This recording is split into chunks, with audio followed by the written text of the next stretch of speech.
আসসালামু আলাইকুম। কানিজ ফাতেমা লোপা স্বাগত জানাচ্ছি এনটিভির রাতের খবরে। শিশুদের হামের টিকা না দেয়া বিগত দুটি সরকারের জীবন বিনাশী ব্যর্থতা ও ক্ষমাহীন অপরাধ বলে মন্তব্য করেছেন প্রধানমন্ত্রী তারেক রহমান। দুপুরে রাজধানীর ওসমানী স্মৃতি মিলনায়তনে স্বাস্থ্য ও পরিবার পরিকল্পনা কর্মকর্তা সম্মেলনে এ কথা তিনি বলেন। এ সময় সরকার প্রধান আরও বলেন, উন্নত স্বাস্থ্য সেবা গ্রাম পর্যায়ে বিস্তৃত করতে দেশের প্রতিটি ইউনিয়নে স্বাস্থ্য সেবা ইউনিট স্থাপন করতে চায় তাঁর সরকার। দেশে পর্যায়ক্রমে জাতীয় স্বাস্থ্য বীমা চালুর পরিকল্পনার কথাও জানান প্রধানমন্ত্রী। রিপোর্ট করছেন জাহিদ রহমান।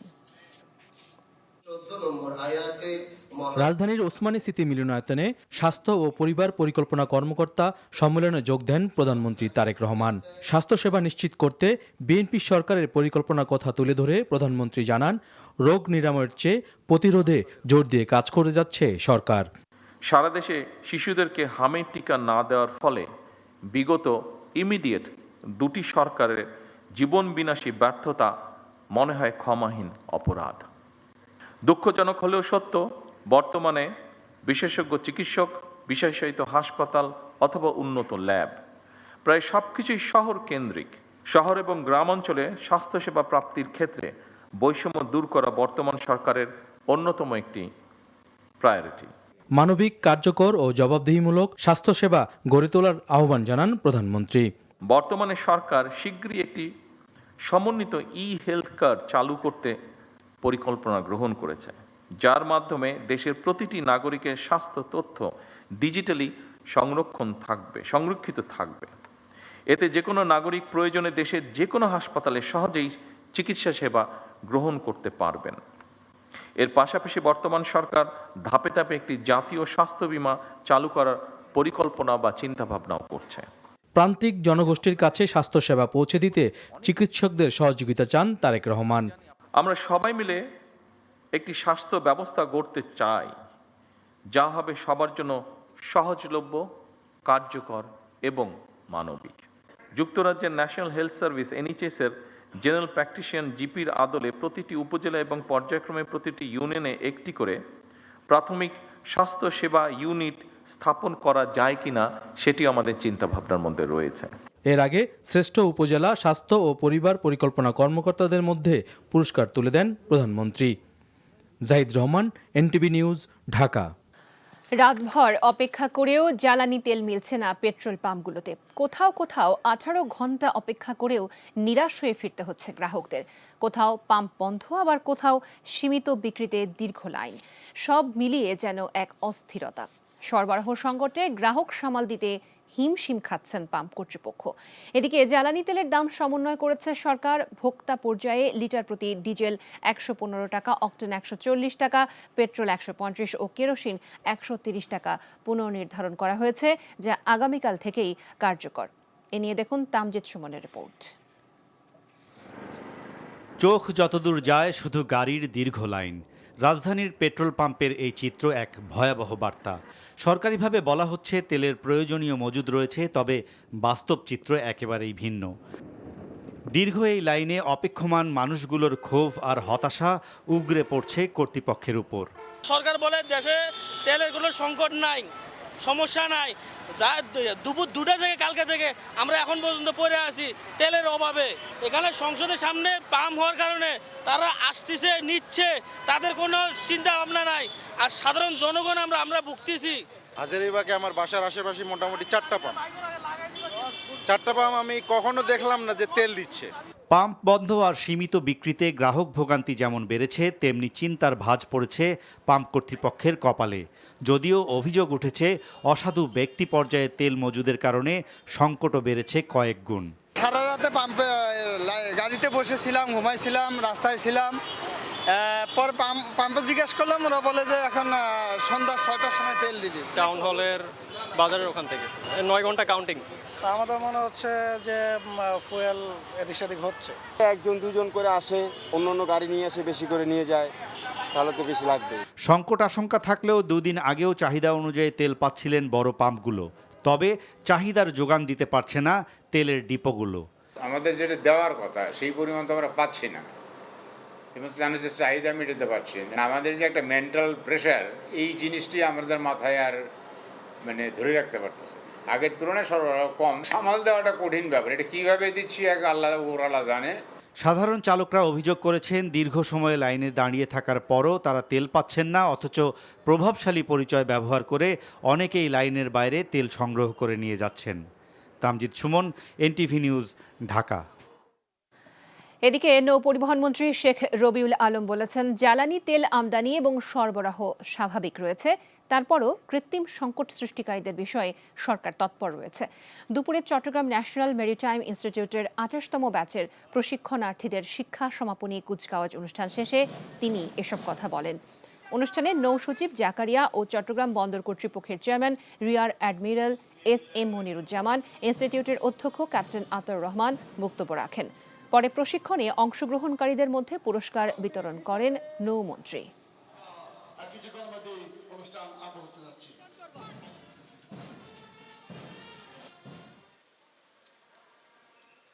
জ্বালানি আমরা যে পরিমাণ ইতিমধ্যে পেট্রোল পাম্পগুলিতে অথবা গ্রাহকদের কাছে চাহিদা অনুসারে সরবরাহ করেছি, তাতে কোনো সংকট থাকার কথা না, কারণ নিয়মিতভাবে সারা বছর বা অন্য সময়ে যতটুকু সাপ্লাই প্রয়োজন হয়ে থাকে তার চেয়ে বেশি সাপ্লাই করা হচ্ছে।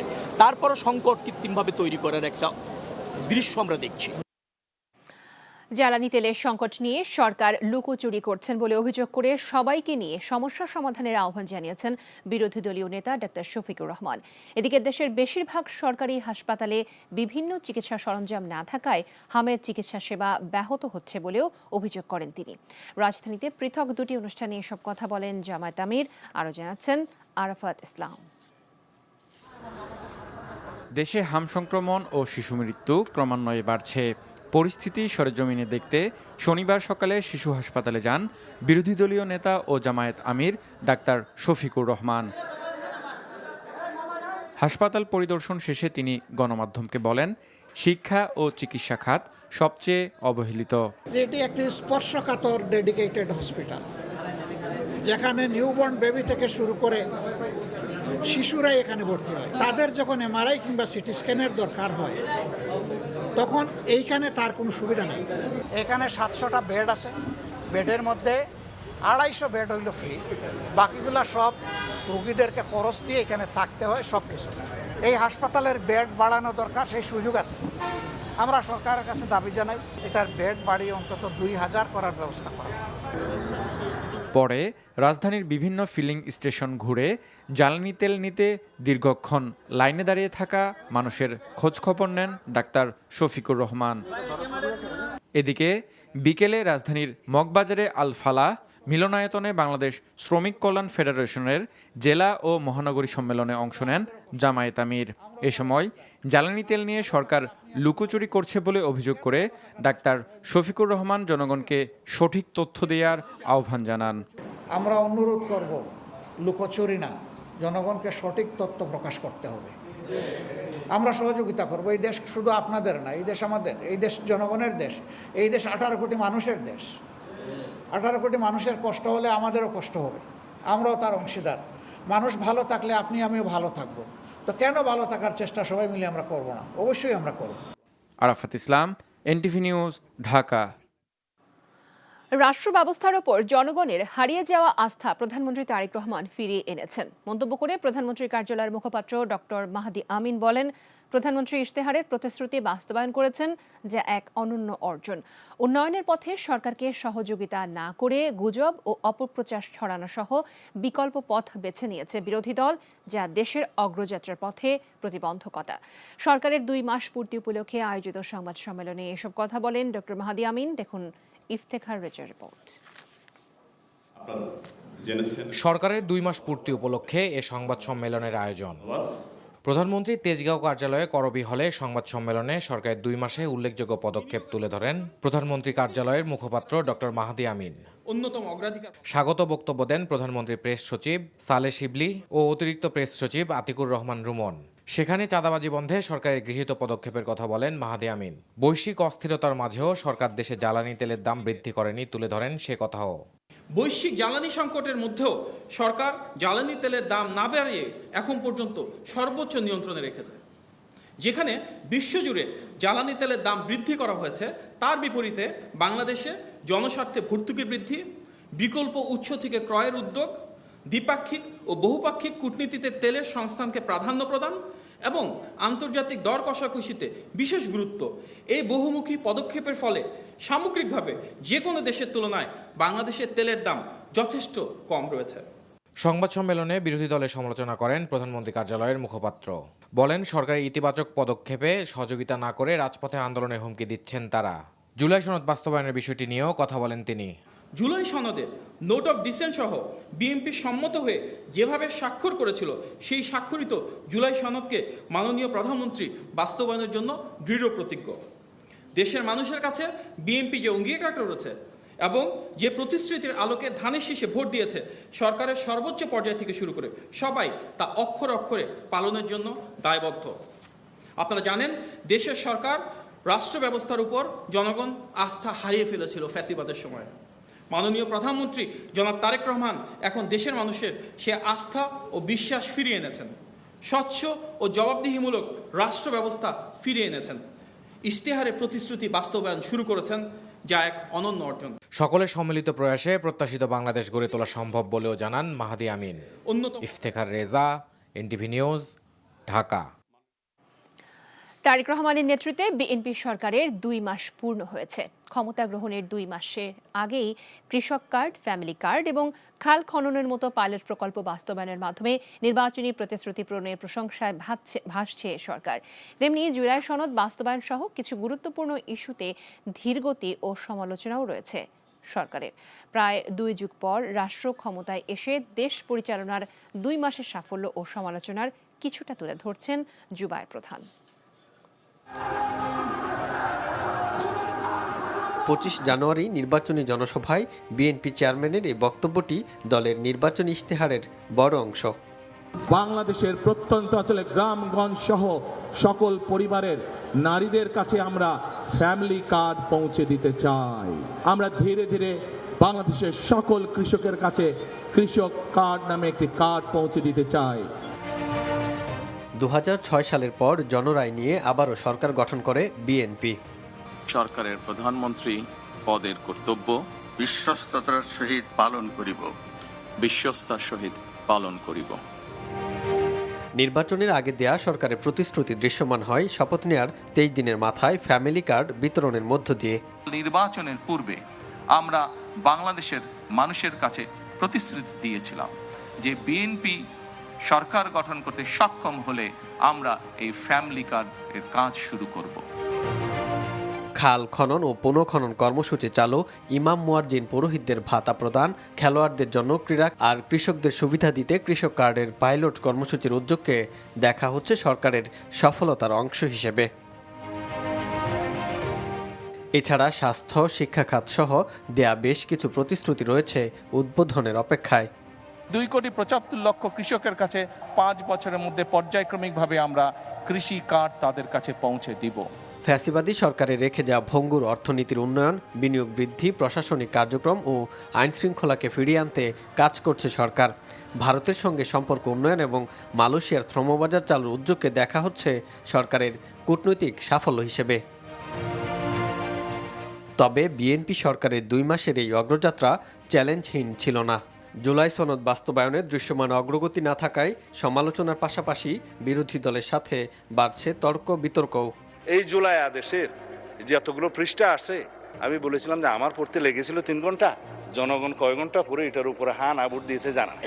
দেশবাসীর তাদের রায়ের প্রতিফলন হলো না, মূল্যায়ন হলো না। এই 2 কারণেই আমরা এখন ওয়াকআউট করছি। কেন্দ্রীয় ব্যাংকের গভর্নর নিয়োগ, ক্রিকেট বোর্ডের অ্যাডহক কমিটিতে রাজনৈতিক সম্পৃক্ততায় কিছুটা সমালোচনার মুখে পড়ে নতুন সরকার। মধ্যপ্রাচ্যের সংঘাতে সৃষ্ট জ্বালানি সংকট এবং দেশে হামের প্রাদুর্ভাবে হোঁচট খায় নতুন সরকার। এছাড়া ইজ্জতরায় নিরাপত্তা নিশ্চিতে ঘাটতির অভিযোগও হয়ে দাঁড়ায় অস্বস্তির কারণ। 1.5 দশকের স্বৈরশাসন অবসানের পর গণতান্ত্রিক উত্তরণের পথযাত্রায় নতুন এই সরকারের কাছে জনগণের প্রত্যাশা আকাশসম।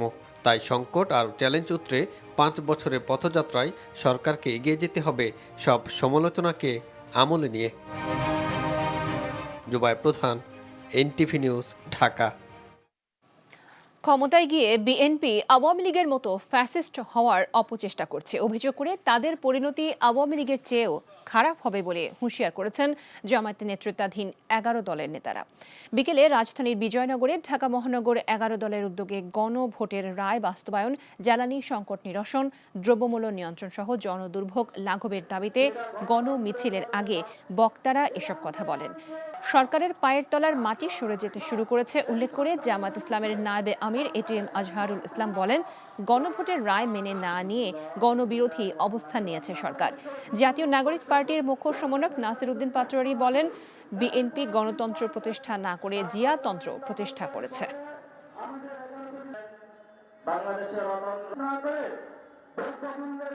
আপনারা বদলায় আছেন, কোন সংবিধানের পরে আপনারা এমপি হয়েছেন, মন্ত্রী হয়েছেন, কোন সংবিধান পরে আপনারা প্রধানমন্ত্রী হয়েছেন। একটা আইন মানবেন আর আরেকটা আইন মানবেন না। যেটা আপনাদের পক্ষে যায় সেই আইনটা মানবেন, যেটা আপনাদের বিরুদ্ধে যায় সেটা মানবেন না। এইটা জনগণ মেনে নেবে না। বড় ধরনের কোনো ঝক্কি ঝামেলা ছাড়াই সৌদি আরব গেছেন হজ যাত্রীরা। প্রথম দিনে 14টি ফ্লাইটে 5,000-এরও বেশি যাত্রী জেদ্দা ও মদিনার উদ্দেশ্যে ঢাকা ছেড়েছেন। এই বছর বাংলাদেশ থেকে মোট 78,500 মানুষ হজব্রত পালনের উদ্দেশ্যে সৌদি আরব যাবেন। নজরানা চৌধুরীর রিপোর্ট।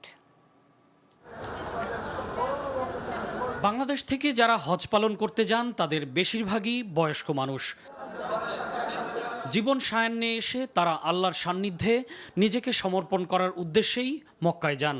কিন্তু পেশায় সিভিল ইঞ্জিনিয়ার এহসানুল করিম মাত্র 32 বছর বয়সে হজ পালনের জন্য সৌদি আরবের উদ্দেশ্যে যাত্রা করেছেন।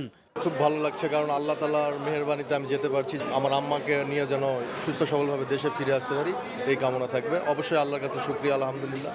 এহসানের মতো প্রায় সব হজযাত্রী হজের ব্যবস্থাপনা নিয়ে নিজেদের সন্তোষ প্রকাশ করেন। অনেক মানুষের সমাগম হয় এমন স্থানে সাধারণতই ব্যবস্থাপনায় একটু গলদ থেকে যায়, কিন্তু হজ ব্যবস্থাপনায় ঠিক এর বিপরীত ঘটনা ঘটছে। যার যা দায়িত্ব তারা আগ বাড়িয়ে সঠিকভাবেই তা পালন করছেন। আলহামদুলিল্লাহ, খুব ভালো লাগছে। আমার এটা ধারণা ছিল একটু অন্যরকম, নেগেটিভ ছিল। হ্যাঁ, কিন্তু এবার আমার আসলে ভালো লাগছে। সব কিছু মিলে ওখানে থাকা, বাথরুম এবং সার্ভিস যেগুলো সুন্দর দিছে। ব্যবস্থাপনা খুবই ভালো, এখানকার সার্ভিস খুব ভালো পেলাম। এখন পর্যন্ত ওই যে আমাদের টিকিট ইমিগ্রেশন হয়ে গেল, এখন আল্লাহ আমাদেরকে যতক্ষণ মদিনায় নিয়ে গেলে সব শুকরিয়া আল্লাহর। আমাদের সাথে যারা আছে কোনো মধ্যে ঠিকভাবে আসছি, কোনো সমস্যা হয় নাই।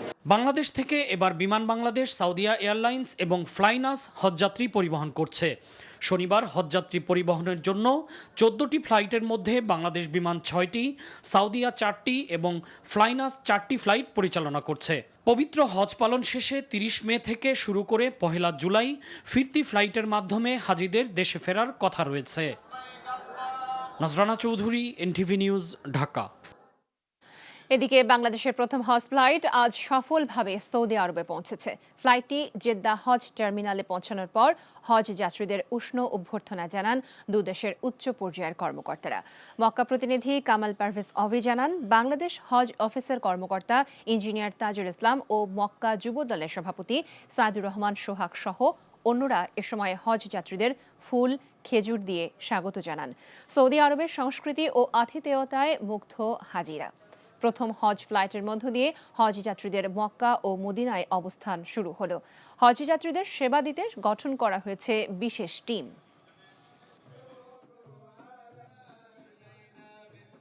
এবছর আমাদের কোম্পানির যারা কর্মকর্তা কর্মচারী রয়েছেন তাদের পাশাপাশি হাজিদের সেবা দেওয়ার জন্য অতিরিক্ত 120 জন সদস্যকে আমরা নিয়োগ দিয়েছি, যাতে আমাদের সেবার মান আরো সুন্দর, আরো উচ্চমানের হয়। চলতি বছরের এইচএসসি আলিম ও সমমানের পরীক্ষা আগামী 2 জুলাই থেকে শুরু হবে বলে জানিয়েছেন শিক্ষামন্ত্রী এহসানুল হক মিলন। সকালে শিক্ষা এবং প্রাথমিক ও গণশিক্ষামন্ত্রীর সভাপতিত্বে শিক্ষা বোর্ড চেয়ারম্যানদের এক ভার্চুয়াল সভায় তিনি একথা জানান। 2026 সালের উচ্চ মাধ্যমিক সার্টিফিকেট পরীক্ষার ঢাকা বোর্ডের কেন্দ্র তালিকা প্রকাশ করা হয়েছে। গত 10 এপ্রিল ঢাকা মাধ্যমিক ও উচ্চ মাধ্যমিক শিক্ষা বোর্ড এটি প্রকাশ করেছে। এতে কেন্দ্রের তালিকা, কোড নম্বর, কলেজের নাম, কলেজের কোড নম্বর, কেন্দ্রের ভারপ্রাপ্ত কর্মকর্তা ও তত্ত্বাবধায়ক কর্মকর্তার বিবরণ দেওয়া হয়। বাংলাদেশের গণমাধ্যমের যে স্বাধীনতা আছে তা অব্যাহত থাকবে বলে জানিয়েছেন তথ্য প্রতিমন্ত্রী ইয়াসির খান চৌধুরী। সন্ধ্যায় রাজধানীর বনানীর একটি হোটেলে হুজ হু বাংলাদেশ 2026-এর সম্মাননা প্রদান অনুষ্ঠানে কথা বলেন তিনি। এ সময় তিনি বলেন, বিএনপি সরকার উন্নয়নের রাজনীতিতে বিশ্বাস করে, তাই সবাইকে নিয়েই এগিয়ে যেতে কাজ করছে। এর আগে হুজ হু বাংলাদেশ 2026-এর বিজয়ীদের হাতে সম্মাননা পদক তুলে দেন তথ্য প্রতিমন্ত্রী। শিক্ষা, সাংবাদিকতা ও উদ্যোক্তা সহ সমাজের বিভিন্ন ক্ষেত্রে অনন্য অবদানের স্বীকৃতিস্বরূপ দেশের 12 জন বিশিষ্ট ব্যক্তি ও একটি প্রতিষ্ঠানকে আন্তর্জাতিকভাবে স্বীকৃত মর্যাদাপূর্ণ সম্মাননা দেয় হুজ হু বাংলাদেশ। আজীবন সম্মাননা পেয়েছেন আলোকচিত্রী শহীদুল আলম। জ্বালানি তেলের মজুদ স্বস্তিদায়ক পর্যায়ে রাখতে স্বল্প, মধ্য ও দীর্ঘমেয়াদী পরিকল্পনা নেওয়া হয়েছে বলে জানিয়েছেন প্রধানমন্ত্রীর উপদেষ্টা ডক্টর রাশেদ আল মাহমুদ তিতুমির। দুপুরে রাজধানীতে অর্থনীতি বিষয়ক রিপোর্টারদের সংগঠন ইআরএফ আয়োজিত সভায় তিনি কথা বলেন। প্রধানমন্ত্রীর উপদেষ্টা জানান, দায়িত্ব নেওয়ার পর থেকে অভ্যন্তরীণ ও আন্তর্জাতিকভাবে সৃষ্ট সংকটগুলোকে চ্যালেঞ্জ হিসেবে নিয়ে সমাধানের পথে হাঁটছে সরকার। এ সময় সিপিডির সম্মানীয় ফেলো ডক্টর মুস্তাফিজুর রহমান বলেন, ভালো অর্থনীতি মানেই ভালো রাজনীতি। 24-এর আন্দোলন যার বড় উদাহরণ। আগামীতে $1 ট্রিলিয়ন অর্থনীতি অন্তর্ভুক্তিমূলক করার তাগিদ দেন তিনি। গবেষণা প্রতিষ্ঠান south Asian network on economic modelling SANEM আয়োজিত 3 দিনব্যাপী 9ম বার্ষিক অর্থনীতিবিদ সম্মেলন অনুষ্ঠিত হচ্ছে। রাজধানীর মহাখালীতে ব্র্যাক সেন্টারে এই আন্তর্জাতিক সম্মেলনের আয়োজন করা হয়েছে। শনিবার সম্মেলনের দ্বিতীয় দিনের শেষ সেশনে দক্ষিণ এশিয়ার বাণিজ্য ও সামষ্টিক অর্থনীতির চ্যালেঞ্জ নিয়ে আলোচনা করেন বক্তারা। এ সময় বক্তারা শ্রীলঙ্কা ও বাংলাদেশের মতো অভ্যুত্থান পরবর্তী সরকারের অর্থনৈতিক সংস্কারের উপর গুরুত্ব আরোপ করেন। এবারের সম্মেলনে 80টিরও বেশি গবেষণাপত্র উত্থাপিত হবে। বৈশাখের আনন্দ ছড়িয়ে দিতে আয়োজন করা হয়েছে এক ব্যতিক্রমী অনুষ্ঠান। শনিবার সারাদিনব্যাপী কেকে ফাউন্ডেশন আয়োজন করেছে ডোনারদের সঙ্গে এই মিট আপ অনুষ্ঠান। শিশুদের হাতে তৈরি নানা পণ্যে সাজানো হয়েছে একদিনব্যাপী বৈশাখী মেলা, যা সবার জন্য উন্মুক্ত। সুবিধাবঞ্চিত শিশুদের স্বপ্নকে বাস্তবতায় রূপ দিতে 2018 সাল থেকে নিরলসভাবে কাজ করে যাচ্ছে এই প্রতিষ্ঠান। উত্তরা 6 নম্বর সেক্টরে তাদের আশ্রয় কেন্দ্রে বর্তমানে 2 থেকে 18 বছর বয়সী প্রায় 110 জন শিশুকে নিয়ে চলছে শিক্ষা ও উন্নয়ন কার্যক্রম। রয়েছে নন ফরমাল স্কুল, পাশাপাশি বিশেষ চাহিদা সম্পন্ন শিশুদের জন্য চিকিৎসা সুবিধাও রয়েছে। হাসানাহ কুরআন অলিম্পিয়াডের পুরস্কার বিতরণী অনুষ্ঠিত হয়েছে। শনিবার বিকেলে হাসানাহ ফাউন্ডেশন আয়োজিত অনুষ্ঠানে উপস্থিত ছিলেন দেশের স্বনামধন্য আলেমগণ। আয়োজকরা জানান, জাতীয় পর্যায়ে 3টি অলিম্পিয়াডের মধ্যে 2টি আয়োজন করা হয়েছে। প্রতিযোগিতায় 3টি গ্রুপে প্রথম স্থান অর্জনকারীদের প্রত্যেককে 1 লাখ টাকা করে মোট 3 লাখ টাকা পুরস্কার দেওয়া হয়। এছাড়া রানার আপদের ল্যাপটপ, দ্বিতীয় রানার আপদের ট্যাব এবং চতুর্থ স্থান অধিকারকারীদের 20,000, পঞ্চম স্থান অধিকারকারীদের 10,000 সহ অন্যান্যদের 5,000 টাকা ক্রেস্ট ও সনদ প্রদান করা হয়। অনুষ্ঠানে হাসানাহ ফাউন্ডেশনের চেয়ারম্যান ডক্টর মিজানুর রহমান আজহারি শিক্ষার মান উন্নয়নে সবার সহযোগিতা কামনা করেন।